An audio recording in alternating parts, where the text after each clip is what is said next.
¿Cómo están? Buenas noches, bienvenidos a Hoy Nos Toca, edición de día martes. Y llegó el tan ansiado martes 22 de noviembre. Argentina debutó en el Mundial, debutó contra Arabia Saudita y no nos fue bien.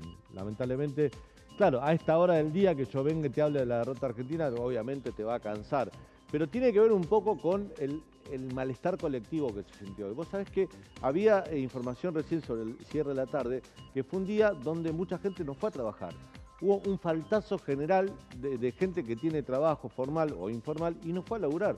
Decidieron, bueno, el golpe de la pérdida de la derrota frente a Arabia Saudita, un rival inesperado, digamos, para que nos gane en la inauguración de un mundial, el primer partido de un mundial, pegó fuerte en el ánimo de la gente que ya viene golpeado por la situación social y económica que estamos atravesando. Las esperanzas, aferrarnos al mundial para tener una alegría que nos una a todos. Ahí no hay grieta con el fútbol, ahí estamos todos atrás de la selección, queremos que se haga campeón, queremos ganar los partidos, queremos tener una alegría que Argentina no tiene hace rato, ¿no? Como le pasa a muchos países también subdesarrollados, pero bueno, nosotros en el fútbol en general nos va bien y pensábamos que esta era la oportunidad de tener una alegría y bueno, y arrancamos mal. Y eso se sintió porque había muchas esperanzas en la selección, había muchas fichas puestas, todos veníamos con 35 partidos invictos, campeón de América, según los analistas deportivos, periodistas del deporte, con un Messi maduro, con un gran equipo, con una comunión interna entre el grupo que hacía pensar que Argentina era candidato. Lo sigue siendo porque todavía depende de sí mismo, pero un traspié en el partido inicial hizo que los ánimos se cayeran. Pero no solo dentro del equipo, de la selección, sino en general. Uno miraba hoy en el trabajo, también me pasó en la radio, cuando venía para acá, mis compañeros, todos hablábamos. Bueno, hasta ahora del día ya tenemos un poco más asumida la derrota, pero primera hora de la mañana cayó muy mal. Y mucha gente, y esto es cierto, no fue a trabajar, muchos chicos faltaron a la escuela, que tenían la posibilidad de ingresar más tarde, porque nos pega mucho el fútbol. Y ahí me lleva a pensar algo, ¿no? ¿Qué podríamos hacer nosotros? ¿O cómo seríamos como sociedad si a lo mejor esas ganas, ese empuje, ese reclamo, esa voluntad por debatir o por apoyar una gesta deportiva, como es el fútbol, la pusiéramos, por ejemplo, no te estoy hablando de la inflación, de la economía, en la educación, pero no para solucionarlo nosotros, sino como modelo de reclamo social?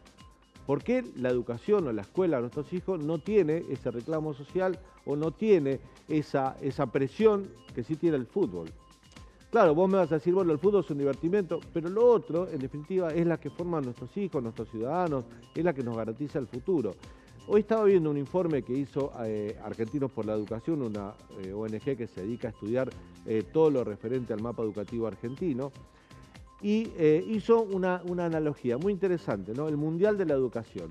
A ver, de acuerdo a los resultados académicos obtenidos en pruebas internacionales de educación, ¿qué países estaban primero y cómo le podría ir en un mundial hipotéticamente jugado de acuerdo a los resultados obtenidos en cada evaluación educativa? Bueno, Corea del Sur ganaría ese hipotético mundial y algunos países de Europa estarían peleando los primeros puestos. Japón también estaría entre los primeros, estaría en el podio, pero también muchos países de Europa y no hay países latinoamericanos, por lo menos en la primera, prácticamente los países latinoamericanos y africanos quedarían relegados en la primera ronda, o sea, no clasificaríamos a octavos de final, incluso la Argentina. Entonces, te lleva a pensar eso, que esos países que a lo mejor no tenían tanta expectativa o tantas chances o no tienen de avanzar en el Mundial y de llegar a una final en el campo de deporte, en el fútbol, sí lo logran, por ejemplo, con sus sistemas educativos. Y además, a esos países, si hay algo que los moviliza, es el reclamo social por una mejor educación. Pasa en los países asiáticos, pasa en los países europeos, donde la educación ocupa un lugar primordial y esencial en la agenda pública. Por lo tanto, los políticos, los gobiernos que van cambiando, tienen esa presión y no pueden descuidar la marcha educativa, no pueden descuidar a la escuela, no pueden descuidar a su sistema educativo, al cual tienen que garantizar inversión y resultados, porque si tienen inversión y no tienen resultados, se los hacen pagar con el voto. Y ya son sociedades que han madurado tanto que también el esfuerzo, lo que acá se llama meritocracia y que forma parte de un debate a veces absurdo sobre si está bien o está mal la meritocracia, en esos países se la valora mucho, la cultura del esfuerzo, que también es trasladado a la cultura del trabajo. Bueno, Todos esos países que te imaginas, te di algunos europeos. Polonia, por ejemplo, que va a jugar con Argentina en la tercera fecha, ha progresado mucho en los últimos 20 años respecto a la educación. Ha mejorado, ha escalado en los rankings de pruebas internacionales como las pruebas PISA, como las pruebas que se toman por la Organización de la Cooperación del Desarrollo Económico, la OCDE. Le ha ido muy bien a Polonia, que ha reformado prácticamente todo su sistema educativo desde el año 2000 en adelante. España también ha crecido mucho. Te estoy dando algunos tips, no te quiero aburrir con todo el ranking, pero nosotros no estamos. Estaríamos para quedarnos afuera en primera ronda. Y a lo mejor, y ojalá que no, también nos puede pasar en el fútbol. Estaría bueno medir qué es lo más importante. Yo me hago cargo de que soy igual que todo. Quiero ganar el Mundial, quiero que a Argentina le vaya bien, pero también te invito a pensar que a lo mejor esas ganas, esa fuerza que le estamos poniendo nosotros todos los días a levantarnos temprano, mirar el Mundial, que nos preocupamos, que debatimos, que nos enojamos, que nos peleamos, que reclamamos, que escribimos, que mandamos mensajes, todo por el Mundial y todo lo que significa el fútbol, a lo mejor si lo pusiéramos en otro ámbito, por ejemplo, para mejorar la escuela de nuestros hijos, a lo mejor ese reclamo social con el tiempo se transforma en resultados, porque ese reclamo social asciende hacia los gobiernos y estos gobiernos no lo van a tener otra que atender ese reclamo social y mejorar nuestra escuela. Un poquito como para pensar que no solo del fútbol se vive y hay otras cosas que nos pasan que son tan importantes en este presente y en el futuro. Quédate con nosotros hasta las 10 de la noche. Esto Hoy Nos Toca aquí en el Canal de la Ciudad. Otro aniversario más por el Día Nacional de la Enfermería y nosotros seguimos luchando principalmente por salarios dignos, ¿no? La enfermería en la ciudad de Buenos Aires, más rica del país, cobra entre la línea de pobreza, por debajo de la línea de pobreza y entre la línea de indigencia. Las últimas paritarias y el gobierno han decidido que la enfermería prácticamente trabaje por salarios de migajas. Es un golpe muy duro para todos, para la gente, para nosotros, porque no esperábamos arrancar de esta manera. Pero que confíe que este grupo no lo va a dejar tirado y vamos a ir a buscar los dos partidos, dependemos de nosotros, sabemos que estamos obligados, pero ya hemos jugado partidos de esta característica. Bueno, es difícil de asimilar porque en 4 minutos o en 5 minutos se hicieron los dos goles, creo que fueron los dos únicos tiros al arco. Pero bueno, no queda otra que levantarse, seguir adelante, hay que ganar los siguientes 2 partidos, no tenemos que analizar más que eso. Hoy es un día triste, pero bueno, como siempre decimos, cabeza arriba y a seguir. Hay algunos sectores del ministerio que están más preocupados por la interna política, por lo que va a suceder en las elecciones del año que viene, que por lo que sucede hoy. Y realmente es muy lamentable el rol de Emilio Pérsico, del movimiento Evita, que tiene una gran responsabilidad frente a este ministerio. Además tiene una gran responsabilidad porque están encabezando el programa Potenciar Trabajo hoy y la verdad es que lo que estamos viendo, observando, es un clientelismo realmente obsceno. Muy bien, arrancamos con mi amigo Leandro Dario. Feliz cumpleaños, Leandro. Gracias, Daniel. ¿Cómo estás? Qué gusto que estés laburando en tu cumpleaños hoy. Sí, me encanta estar acá. ¿Qué se siente pasar de década? No vamos a decir cuánto, la gente podrá analizar eso. Saquen sus conclusiones. No, se siente muy bien, espectacular. Estoy en mi mejor Te momento. levantaste temprano, no arrancaste bien el día. No arrancamos con el pie derecho, pero bueno, tengo todas las expectativas con que esta noche sea buena. ¿Algún dato económico para conocer hoy? Sí, dato económico. Bueno, hoy se dio el informe del INDEC sobre intercambio comercial de octubre de la Argentina. Argentina sigue manteniendo un superávit comercial de 1.800 millones de dólares. Lo que pasa es que ese superávit comercial se explica por el cepo. Recordá que las importaciones están pisadas por la falta de dólares del Banco Central. Otro dato interesante de ese informe es que el principal socio comercial de la Argentina en octubre fue China, desplazando a Brasil al segundo lugar. Bueno, vamos a meternos con un tema que, por supuesto, fuera de la agenda mundial. Pero atención, que el jueves se reúne la Corte Suprema y tiene que tomar una decisión, ¿no? ¿Qué van a hacer? Porque hoy asumieron los nuevos miembros del Consejo de la Magistratura y asumieron los representantes de los jueces, los abogados, del mundo académico, todos aquellos que han sido elegidos entre pares y representan a su sector en el Consejo de la Magistratura. Pero no se le tomó juramento a los representantes del Congreso de la Nación. Son 4 por la Cámara de Diputados y 4 por la Cámara de Senadores. El jueves la Corte Suprema va a tener que tomar una decisión al respecto. ¿Se plantean algunos escenarios? Sí, por ejemplo, que asuma los de la Cámara de Diputados, es un tema aparte porque ahí no hubo conflicto, y se frise los 4 representantes al Consejo de la Magistratura de la Cámara de Senadores. El otro escenario es que se le tome a los 3 representantes de la Cámara de Senadores, los 2 por la mayoría, el primero por la primer minoría y el de la segunda minoría, que es el que están litigando Juntos por el Cambio con Luis Juez y el Frente de Todos con el senador Doñate, hasta que no lo resuelva la justicia, no asumiría. Después existiría un tercer escenario que no asuma nadie del Congreso porque se enfrentaría a un conflicto de poderes entre el Poder Judicial y el Poder Legislativo. Algo inédito en democracia, por lo menos en esta última parte de estos 39 años ininterrumpidos que gozamos de este sistema republicano. Bueno, este se va a ser el tema central que vamos a charlar con la siguiente invitada. Se trata de María Eugenia Talerico, abogada experta en integridad financiera, fue vicepresidenta de la UIF, la Unidad de Investigación Financiera, vocera de Republicanos Unidos y vicepresidenta de Será Justicia. María Eugenia, bienvenida. ¿Cómo estás? Gracias, muy bien. Gracias por venir. Gracias, María Eugenia. Bueno, estamos frente a un conflicto de poderes, ¿no? Entre el Poder Judicial y el Senado, al menos hasta ahora. Bueno, estamos frente a un conflicto que crea Cristina Fernández de Kirchner y todo el Frente de Todos que dicen y simulan un conflicto de poderes con este plantón que están haciendo respecto de la designación tramposa, ardidosa, como ya dijo la Corte, que Cristina Fernández de Kirchner hace unos días después, incluso de vencido el plazo para hacer la propuesta. Entonces, me parece que el conflicto de poderes lo crea el kirchnerismo y permanentemente en esta lucha contra las instituciones del sistema de justicia en búsqueda de impunidad. O sea, cooptar, no hay que perder de vista la estrategia final, ¿no? El cooptar y dominar organismos o al Ministerio Público Fiscal en su momento, con toda la investiga del procurador, o al Poder Judicial y a sus jueces, ¿no? La investiga o tomar al Consejo de la Magistratura es un organismo muy clave por las designaciones y la remoción de los jueces, donde Cristina Fernández de Kirchner quiere prevalecer con algo que ya dijo la Corte que es una trampa y un ardid y que no es una cuestión propia del reglamento del Senado, porque lo que se hizo con la tergiversación y la partición de ese bloque tardío es intentar una trampa para violar la Constitución. En definitiva, lo que se pone en juego no es un tema reglamentario del Senado, sino que es un enfrentamiento con la Constitución Nacional, que es lo que está diciendo la Corte Suprema al tratar de componer el organismo de acuerdo a ese equilibrio de estamentos. En el Frente de Todos dicen 2 cosas. Primero, que con ese fallo la Corte Suprema se intromete en un poder independiente como es el Poder Legislativo porque se mete en el funcionamiento de la Cámara de Senadores.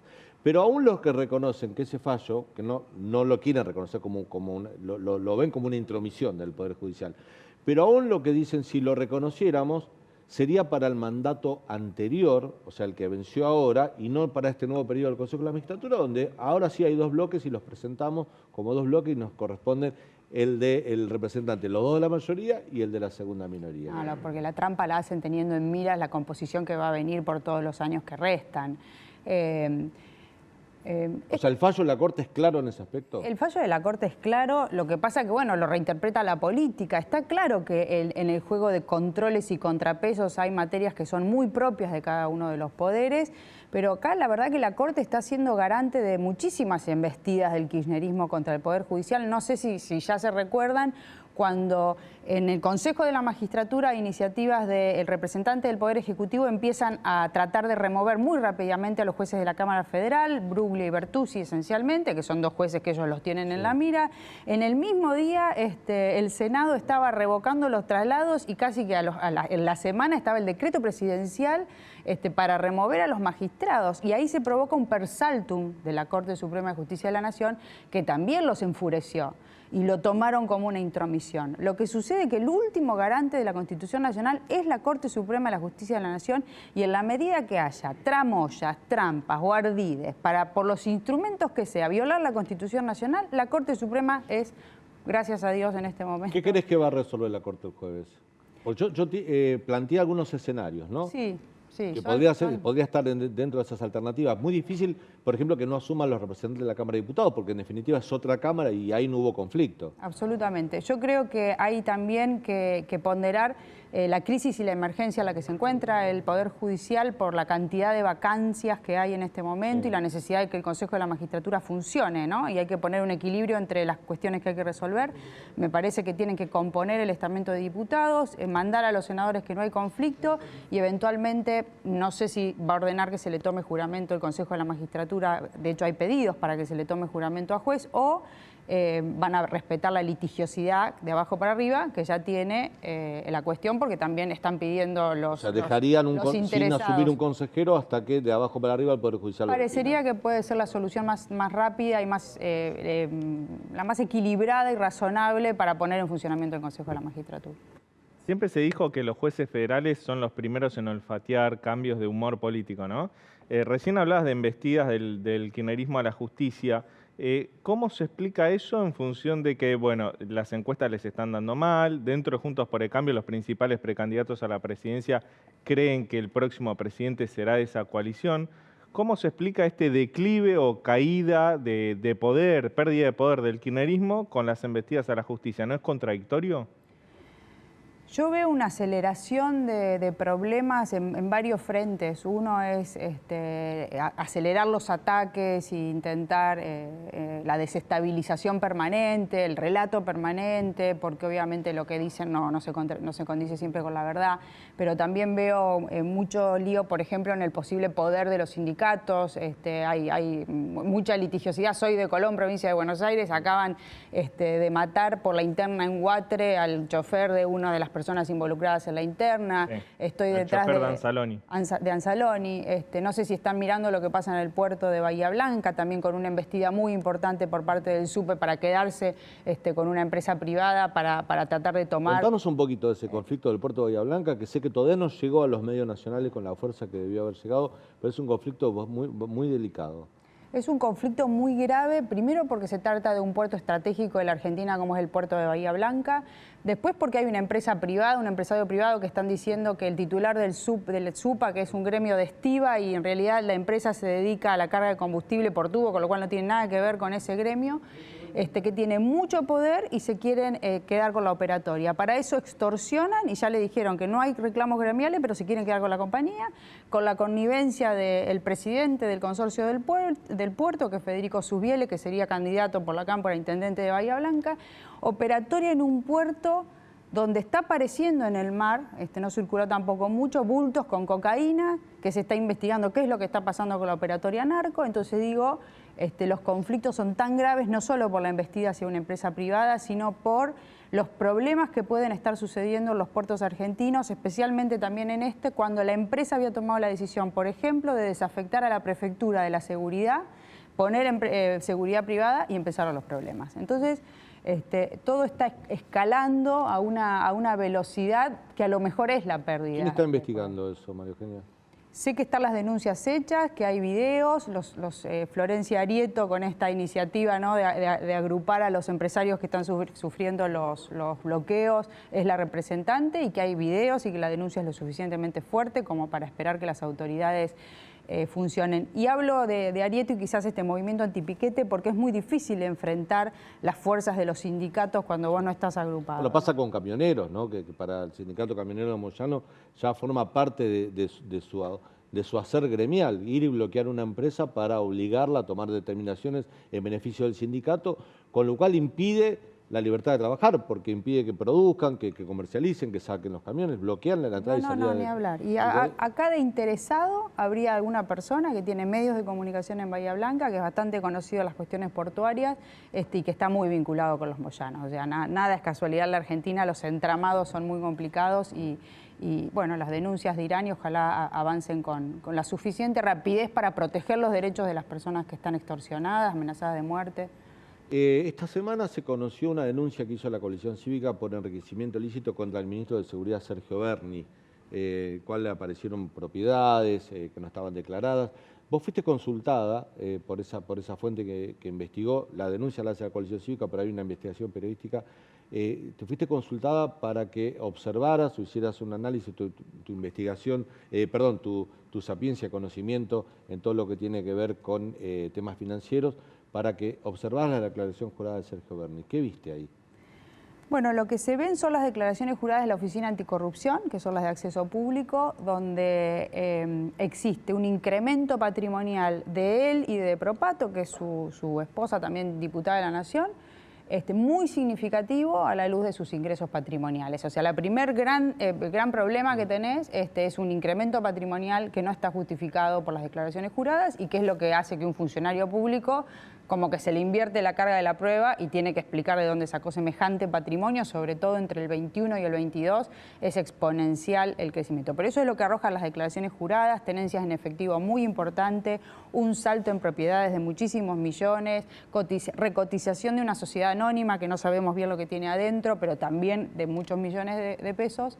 Y que va a tener que explicar, no hay ninguna duda que es lo suficientemente grave, pero además hay hallazgos periodísticos que, como ustedes saben, las investigaciones donde van al lugar, saben de quién es, empieza a estar vinculada la persona con el lugar, incluso ahí habían encontrado una camioneta del Ministerio de Seguridad al servicio de un emprendimiento privado de Berni, y eso es investigación periodística. En líneas generales, porque ahora estamos, por ejemplo, creo que el martes que viene, 29, Cristina hace su última declaración antes del fallo del tribunal en el juicio de vialidad. En la Argentina, yo creo que salvo la causa Chicone, ¿no? que escaló rápidamente, incluso en todas las instancias, hasta la Corte Suprema, que terminó condenando al ex vicepresidente Amado Boudou a 5 años de cárcel. Resalto la causa Chicone porque en un lapso de 4 años pasó primera instancia, Cámara, Casación, Corte Suprema, o sea, fue ratificado por todos los estamentos.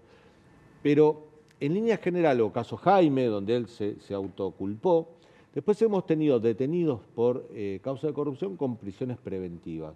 Y los juicios se hacen muy largos. ¿Es muy difícil demostrar la corrupción en la administración pública?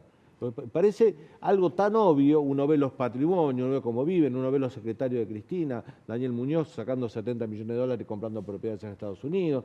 Hoy acaban de dictarle preventiva a un testaferro de un ex secretario de Cristina. Muñoz, vemos el es caso ese mismo. Es el testaferro de Muñoz. De Muñoz, claro. Sí, sí. Vemos el caso de este chico que era secretario de Cristina, que lo mataron en el Calafate en busca de dinero de la corrupción. Digamos, permanentemente vemos cosas que son tan obvias, pero parece que para la justicia es muy difícil demostrar que los movimientos financieros terminen siendo una prueba contra el acusado, ¿no?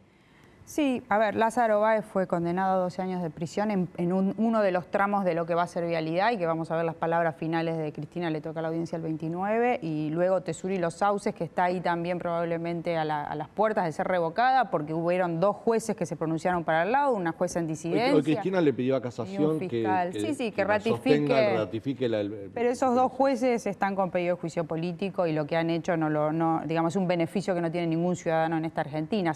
Omitir el juicio oral de la noche a la mañana es una instancia, procesalmente se llevaron puesto varias normas del Código Procesal Penal.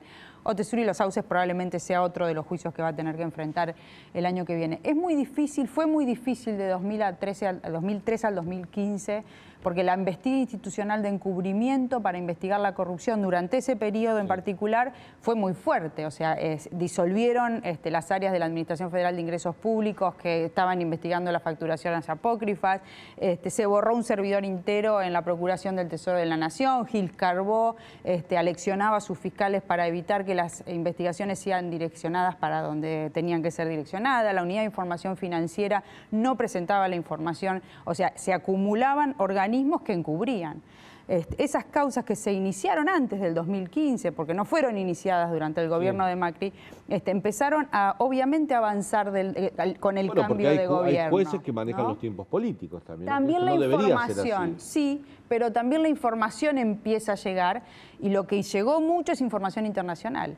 Fue inédita la cooperación internacional que permitió reconstruir las rutas, esas que si no es tan difícil. En el caso de Muñoz en particular, el entramado de sociedades más bancarios y financieros en el mundo fue una cooperación inédita que se recibió de los Estados Unidos, porque si no, no se hubieran destrabado la jurisdicción. Entonces durante ese periodo llegó muchísima prueba a los expedientes, que fue lo que permitió que avancen al punto de los juicios orales, que con la vuelta del gobierno volvieron a tratar de obstruir. Algunos pudieron, otros no pudieron.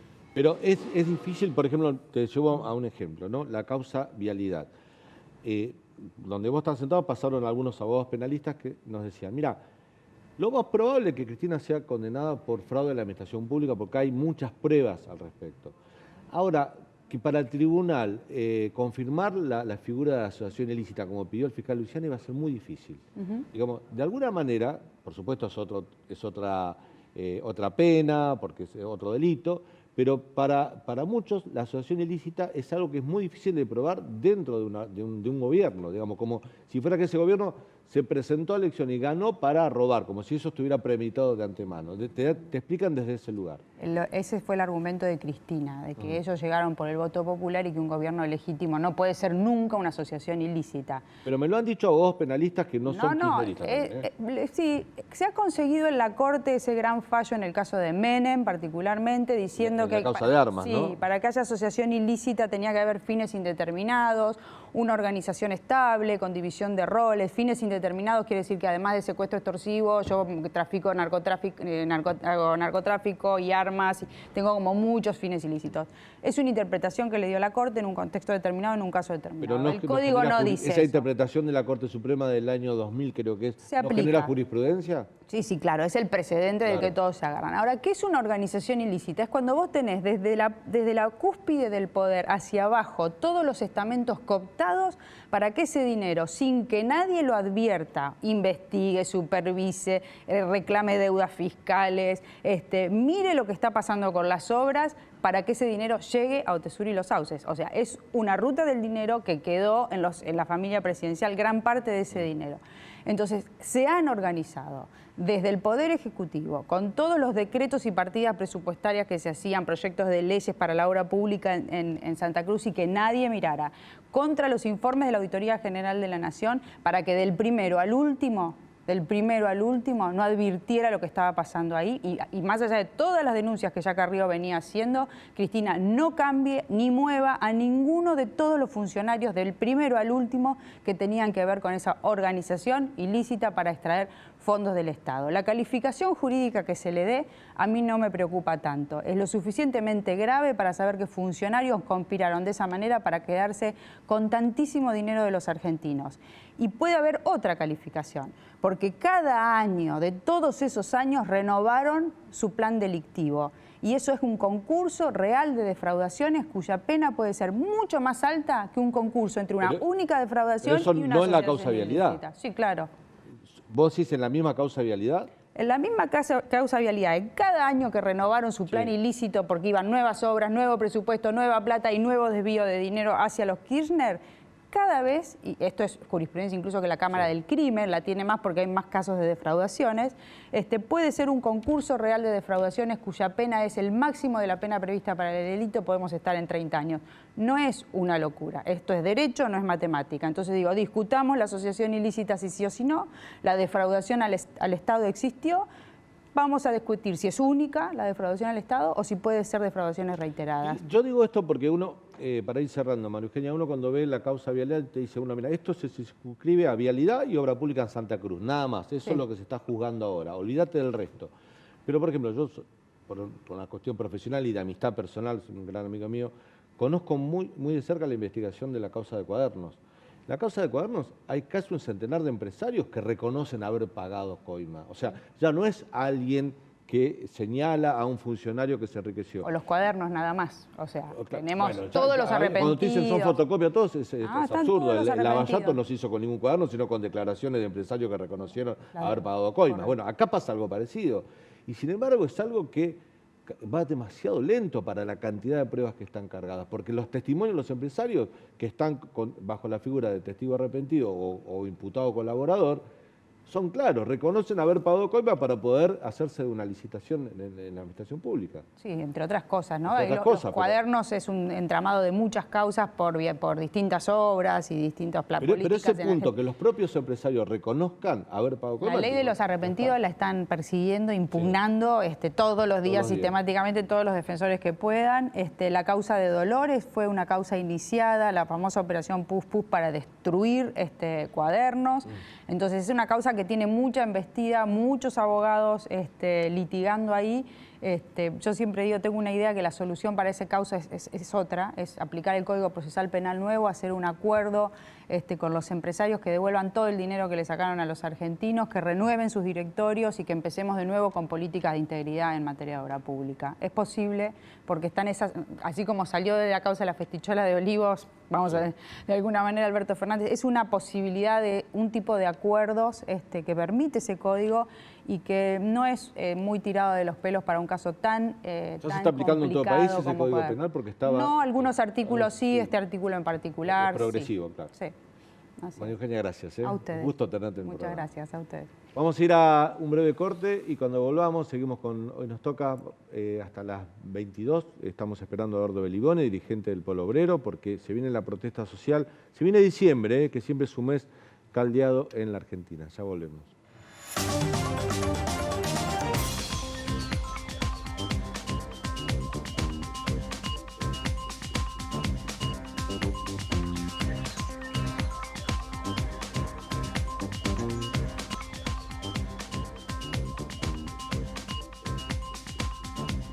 Bueno, hoy hubo una nueva movilización de los sectores de organizaciones sociales, piqueteros al Ministerio de Desarrollo Social. El ánimo está caldeado, a lo mejor tapado un poquito por el tema del Mundial, pero está caldeado con las organizaciones sociales. Hay un recorte muy fuerte en las políticas asistenciales de parte del gobierno y tenemos diciembre ahí nomás. La semana que viene ya es diciembre. Diciembre siempre ha sido un mes conflictivo cuando la cuestión económica se puso cuesta arriba, ¿no? Está con nosotros el siguiente invitado para analizar esta situación coyuntural. Se trata de Eduardo Belibone, que fue empleado de fábrica, chofer de colectivos, se autodenomina trosco funcional y ferroviario de corazón, titular del Polo Obrero y además es hincha de Racing el hombre. Eduardo, bienvenido, ¿cómo estás? Algún defecto tenía que tener. Algún defecto tenía que tener. No. Juegan todos hinchas de Racing a mí, pero bueno, lo hace a propósito de la producción. Bueno, hoy marcharon, ¿no? ¿Cuál es la agenda de Sí. reclamos? Hoy tuvimos un día malo a la mañana temprano y un día malo a la tarde. Peor creo que el de la tarde, porque el de la mañana, bueno, lo sufrimos todo, el resultado deportivo. Pero la tarde, la verdad es que el acuerdo que hizo la CGT con el gobierno y las empresas y las patronales es de terror, es un resultado mucho peor que el de la selección de esta mañana porque va a afectar estas generaciones y las futuras, porque hoy vamos a tener un salario, el aumento que se acordó es del 20% en 4 cuotas, la última es en marzo. En marzo el salario mínimo va a estar en 69.000 pesos, es decir, en la indigencia. Y esto implica que los jubilados que cobran la mínima también van a cobrar eso, el 82% de eso en realidad, con lo cual van a estar en la indigencia las personas que trabajaron toda la vida. Digamos que la canasta básica alimentaria de octubre, o sea, el mes pasado, ya dio que la línea de indigencia es a partir de los 62.000 pesos. Es decir, cuando se cobre eso que está diciendo Belibone, esos 62.000 pesos van a ser mucho más pesos. Y bueno, porque la inflación te hace aumentar. Una inflación promedio de 5 o 6 puntos mensuales de acá a marzo, te quedan todavía 5 registros indicativos de inflación, digamos, te vas a quedar a 20, 30 puntos. Pero recordá otro dato que es más preocupante. En octubre, la canasta básica alimentaria aumentó 9,5% y la inflación fue del 7,2%, con lo cual, del 6,2%, con lo cual casi 3 puntos porcentuales por encima de la inflación. Es decir, es aún peor. Y es la inflación que más afecta a los sectores más bajos. Es decir, a los jubilados con la mínima, a los sectores de los programas sociales. ¿Por qué? Porque del monto que perciben, la mayor parte se gasta en alimentos. No es lo mismo para un sueldo de 200.000 pesos que para uno de 50.000 o de 27, como son los planes sociales. ¿En qué se gasta el dinero? ¿En qué se gasta ese ingreso? Se gasta mayoritariamente en alimentos. Eduardo, ¿pensás que el gobierno ya tomó la decisión de ajustar la política social? No solo tomó la decisión, sino que lo hizo a través de una ley, que es la ley de presupuesto, la ley de las leyes, que mandó hasta el Parlamento y que fue votada, inclusive por algunos opositores, llamados opositores. Se votó una ley que llamó la atención de UNICEF. UNICEF, el organismo internacional que cuida, que custodia el bienestar de niños, niñas y adolescentes.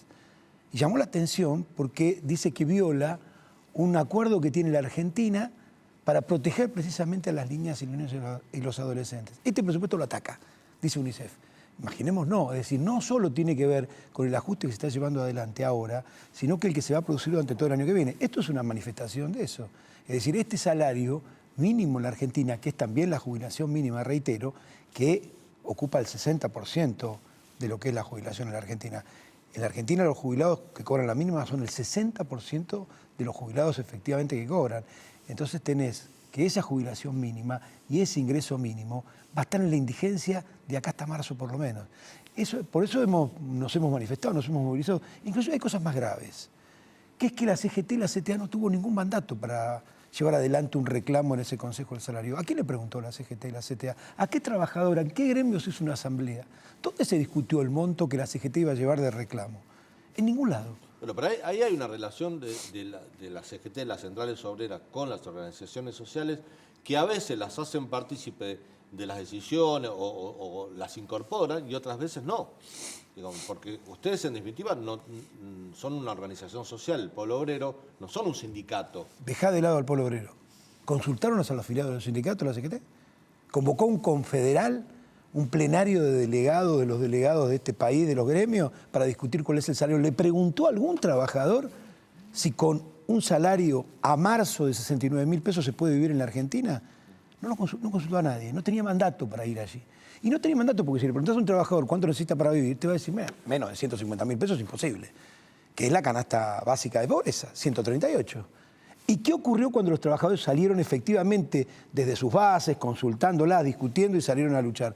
¿Qué salario establecieron? Por lo menos un salario de 200.000 pesos. Los médicos residentes, los trabajadores del SUNA, que de eso, menos de eso, no hubiera nadie que cobrara un salario en la Argentina.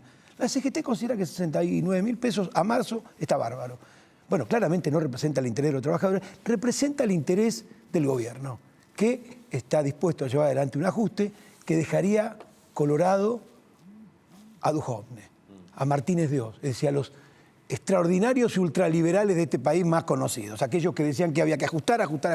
Este gobierno ajusta, y el problema que tenemos es que aquellos que deben defender el interés de los trabajadores no lo están haciendo. Eduardo, se viene diciembre. Diciembre siempre ha sido un mes conflictivo, pero también pasa otra cosa, ¿no? Uno toma en cuenta, por ejemplo, recuerdo, diciembre del 2017, ley para cambiar el cálculo previsional. Piedras en el Congreso, un estallido, bueno, terrible protesta, violencia en las calles. Hoy están peor los jubilados, porque este cálculo previsional les hizo perder a diciembre de este año, cuando uno tiene una inflación anualizada del 100%, porque va a ser 99, 100, 101, los jubilados van a recibir 72% de aumento. O sea, prácticamente perdieron 25 puntos, sin duda. Con los bonos, ponerle que sea 20 y pico. Menos 25, pero van a estar perdieron, un cuarto claramente están por debajo de la indigencia. Los planes sociales, la inflación se comió el poder adquisitivo de los planes sociales. Un plan potencial de trabajo, que es la mitad del salario mínimo vital y móvil, hoy la verdad que es una limosna, ni siquiera puede ayudar a una familia. Sin embargo, ese estallido social, esa protesta callejera, se motoriza y se agranda siempre cuando no gobierna el peronismo. Quiero decir con esto que ustedes son representantes sociales, organizaciones sociales que salen y ganan la calle, pero si no está la CGT, no está el peronismo en la oposición, nunca se ve que esto se pueda volcar de manera, mayor y que se pueda ver esa protesta en la calle. Hoy con la realidad social que hay, no hay el nivel de protesta que habría si estaría gobernando otro partido. Sí, mira, en el 2017 la CGT tampoco llamó a movilizar. Hoy decían que, me comentaba un periodista, que Daer dijo que no se reunían las condiciones para un paro nacional. Hace 5 años, 6 que no se reúnen, con este gobierno, con el anterior. ¿Cuánto hace que no hace un paro nacional? Pero hubo paros contra el gobierno de Cambiemos. Sí, que hubo. Muy aislados, absolutamente desconectados y no como la continuidad de un plan de lucha. Además, el peronismo le votó 100 leyes a Macri. Y la dirección de los sindicatos claramente responde al peronismo. Por eso no hizo muchas horas. En el 2017, en esa jornada que vos decís, había en juego más que la cuestión de la reforma previsional. Y si uno recuerda, era un plan: reforma previsional, reforma impositiva, reforma laboral. Un poco lo que se produjo en esa situación que se puso en evidencia un plan que era muy nocivo contra los trabajadores. Vos me decís, hoy también, efectivamente, pero tenemos la losa de la burocracia sindical que impide que se desenvuelva una lucha más abierta contra el gobierno. La impide. Mira, yo hoy dije medio en broma, medio en serio, y tomando el clima futbolero que inevitablemente nos involucra, cuando hice mi intervención en el final de la marcha de hoy, que le sacábamos tarjeta roja a la burocracia sindical. Hay que echarla de los sindicatos. Con esta dirigencia sindical no vamos a ningún lado. Son dirigentes sindicales. Por ejemplo, Pablo Moyano declaró hace poquito que había que defender el gobierno. No hay que defender el salario, no el gobierno, Moyano. Que el gobierno se defienda solo, no sé que lo defiendan los diputados, pero los dirigentes sindicales tienen que defender a los trabajadores. Bueno, pero hay que democratizar también, hay que tener una ley de entidades sindicales que permita la democratización de esos sindicatos. La verdad que el status quo que existe hoy es imposible correr a la burocracia sindical. Eduardo, lo sabemos, no podemos, a ver, vos lo sabés, lo sé yo. Un delegado de izquierda de una fábrica, un delegado que no responde al sindicato, pero está en la fábrica, arreglan con la patronal y lo echan. Le pagan la doble indemnización y lo echan. Toda mi vida. Toda la vida pasó. Me pasó toda mi vida. Ahora, bueno, entonces es muy difícil no hay un camino a ponerse la camiseta de un representante gremial en contra de la burocracia pero sindical. tenés ejemplos que ocurren. Tenés ejemplos que ocurren en donde se ha desplazado la burocracia sindical. Tenés a los trabajadores de Zona que hoy estuvieron en el Ministerio de Trabajo.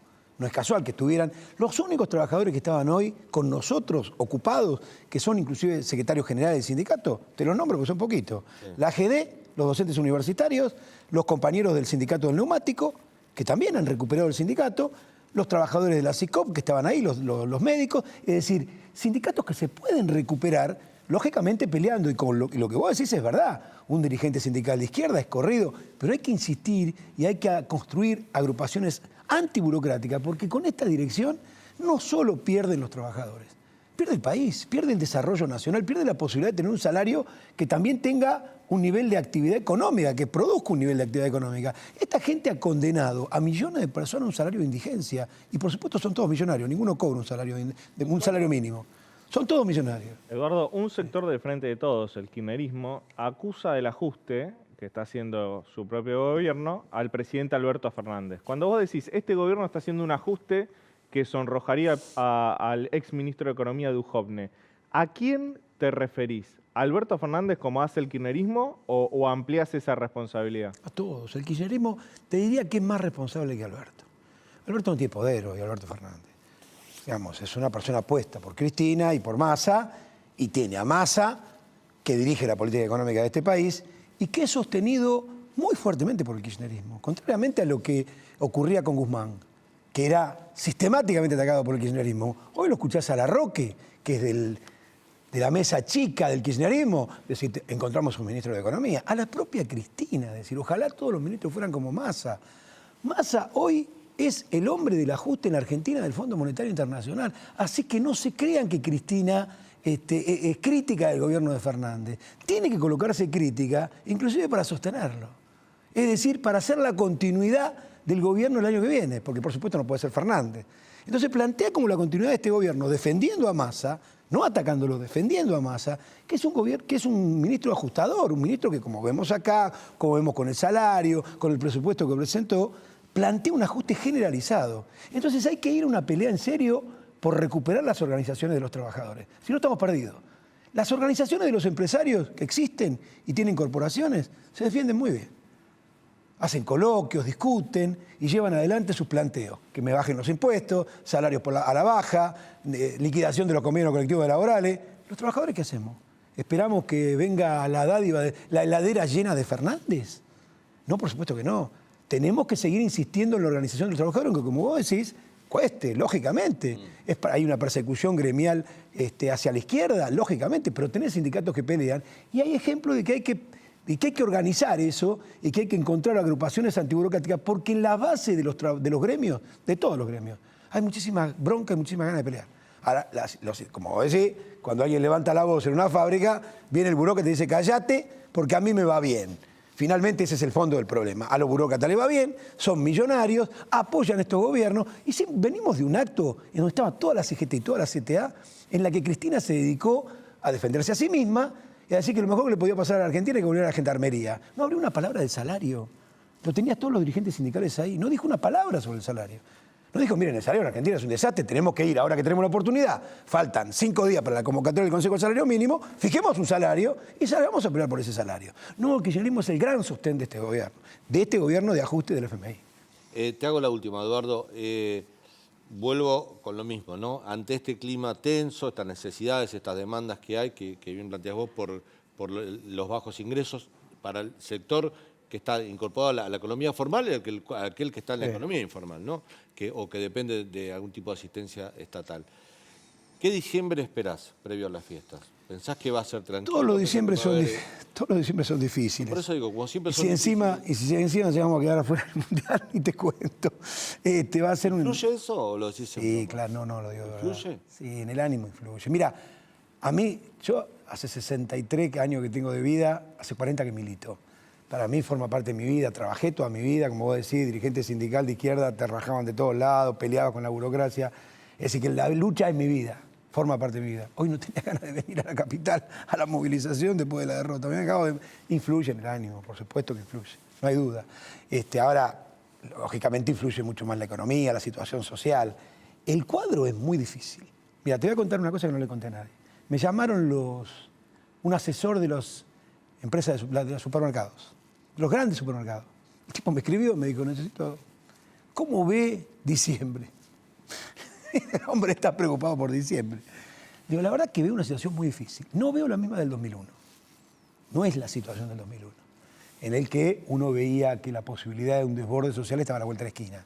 Yo no veo eso hoy. Ahora, que hay una bronca acumulada y que, bueno, de alguna manera nosotros somos el canal de esa bronca y la dirigimos a quien es el responsable, porque eso no estaba en el 2001. Decía, nosotros somos un canal hoy, no solo de una bronca económica, una bronca social que se expresa, sino también una bronca política. El peronismo perdió 6 millones de votos en las últimas elecciones, casi 6 millones de votos. No es poco. Y lo perdió en los barrios populares, lo perdió en su base. Ahí también hay un fenómeno político. En diciembre, obviamente, no hay elección, no se va a discutir eso. Pero esa bronca va a tener algún canal. Esperemos que sea un canal organizado de pelea y nosotros vamos a empujar la lucha por un paro, por un plan de lucha activo de las centrales sindicales y si no, vamos a ir a un proceso de movilización para defender las cuestiones mínimas en la Argentina.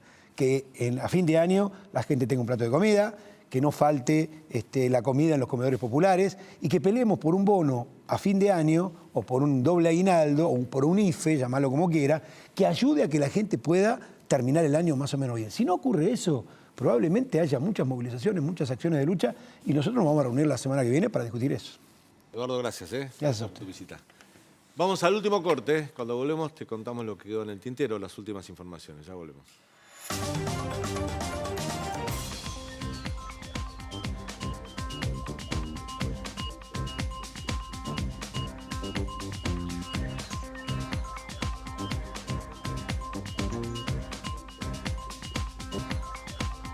Y en el día de su cumpleaños, mi amigo Leandro Dario tiene información para darte. Daniel, vos sabés que este jueves, Alberto Fernández tendría que estar viajando hacia México para reunirse con su par, Manuel López Obrador, un presidente con el cual, desde que fue electo Alberto Fernández, de hecho, cuando era presidente electo, Alberto, su primer viaje al exterior fue a México, intentó establecer esta especie de alianza, de eje, Buenos Aires. El eje del Grupo de Puebla, que era lo que quería Exacto. que Argentina alineara, que Alberto quería que Argentina se alineara, ¿no? En internacional. Claro, un eje que siempre fue ficticio. Vos sabés que yo estuve hablando con analistas internacionales de México y nos decían, Argentina no aparece en el mapa de la política exterior de México. México siempre mira al norte. México tiene un tratado de libre comercio tanto con Estados Unidos como con Canadá. Comparte mucha frontera con Estados Unidos, por lo cual para México la prioridad es llevarse bien con la Casa Blanca. No con Buenos Aires, no con Brasilia. Bueno, vos sabés que ese viaje que tenía Alberto Fernández planeado para el jueves lo suspendió. Y no lo suspendió por el partido de fútbol, no lo suspendió porque Argentina y México el sábado se van a ver las caras en Qatar y lo que pasa ahí va a definir la suerte de ambos seleccionados, sino porque están distanciados, se enfrió muchísimo la relación desde que este domingo el Banco Interamericano de Desarrollo eligió a su nuevo presidente, a su nuevo director general, que viene a reemplazar a Mauricio Claver Carone. ¿Qué sucedió? México tenía su candidato, Argentina tenía a Todesca, y Brasil había nominado a un candidato que también era apoyado, lo nominó Bolsonaro, pero también era apoyado por Lula. ¿Qué hizo Alberto Fernández? Alberto Fernández acordó con Brasil bajar a Todesca de la candidatura con el trato de que Brasil le diera varios cargos a Argentina, digamos, varios cargos subalternos de su candidato. Bueno, esto enojó mucho a López Obrador. El Ministerio de Hacienda de México emitió un comunicado diciendo que lamentaba que algunos países no apoyaran a su candidato y hayan acordado con Estados Unidos. ¿Por qué? Porque Estados Unidos también apoyaba al brasileño, al igual que Argentina. Entonces se distanció la relación. A Alberto Fernández parece que no le gustó ese comunicado que sacó el Ministerio de Hacienda de México y suspendió este viaje. Bueno, no solo de fútbol viene la rivalidad, sino que también en política se enfrió mucho la relación Buenos Aires, México, y no estaría pasando por su mejor momento el vínculo bilateral entre los dos países. Bueno, el sábado dirimimos en la cancha, como estamos todos re Los futboleros. pingos se ven en la cancha. Bueno, viste que Cristina habló el otro día en el acto y habló de seguridad. Sí. Y dijo que hacían falta más gendarmes en el conurbano. Bueno, hoy hubo una reunión, cual fue presidida por el ministro de Seguridad de la Nación, Aníbal Fernández, donde tomaron ese reclamo de Cristina Kirchner. Y ellos reconocen que es muy difícil en este momento, por la cantidad de efectivos que tiene la fuerza y por el tema de Rosario y otros puntos que se están custodiando, enviar más gendarmes al conurbano. Sin embargo, entiende que podría ser un puente y que entiende que podrían hacer caso a esa presión que metió Cristina Kirchner y en los próximos días podría haber novedades, es decir, que podrían estar enviando más efectivos, más gendarmes al conurbano bonaerense. Es que tal cual lo pidió Cristina. Pero no es tan fácil y no cayó muy bien al Ministerio de Seguridad ese pedido público de Cristina porque ellos entienden que están haciendo todo lo que pueden, porque imagínate que con Gendarmería tenés la frontera, tenés el problema de Rosario, tenés el problema de los mapuches, tenés varios focos de conflicto donde dependés de la seguridad interior de una fuerza federal como es Gendarmería, y en este caso el pedido de Cristina desnuda una falencia que tiene la seguridad interna y que no cayó muy bien, sobre todo Aníbal Fernández. Aníbal Fernández dijo, no está diciendo la verdad. No está diciendo la verdad. Bueno, nos vamos, nos reencontramos mañana a las 21 aquí en el Canal de la Ciudad para contarte todo lo que sucede en Argentina y en el mundo. Hasta mañana.